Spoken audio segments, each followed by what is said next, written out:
ଶଗଡ଼ା ପଞ୍ଚାୟତରେ ସ୍ୱତନ୍ତ୍ର ଗ୍ରାମସଭା ଆୟୋଜିତ।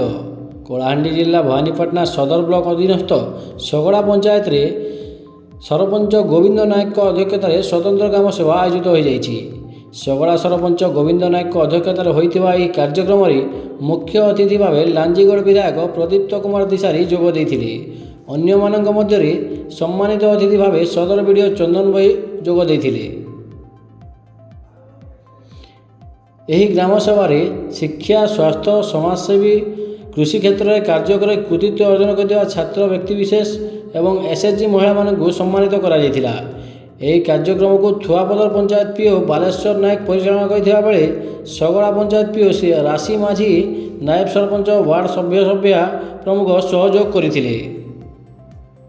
आज आमर गोटे सौभाग्य शगड़ा ग्राम पंचायत सारा भारत रे तो अनेक जगह माने नहीं पारे ओडिशार 70टा जगह से भितर शगड़ा ग्राम पंचायत गोटे स्पेशल ग्राम सभा करवा सुजोग पाइला। मुझे बहुत आनंदित आउ एत संख्यार माँ मैंने भी स्वतःप्रभुत भाव आसन।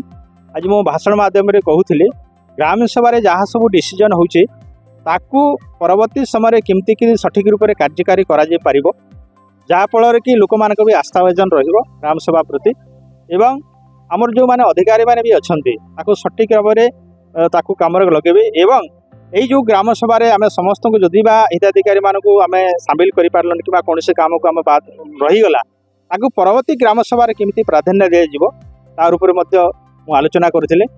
देखो आज गांधी जयंती उपलक्षे स्वतंत्र ग्राम सभा आमर शगड़ा जीपी प्रत्येक गाँव रो डेवलपमेंट हेबा लगी आज आम आलोचना करागला। अरे जोटी रास्ता नहीं, पानी नहीं, स्वास्थ्य समस्या अच्छी ता उपरे आम ग्राम सभा लेखिकिना आम ब्लॉक माध्यम पठेबू उपरू आसिला परे आम सेडा को कार्य करिबो।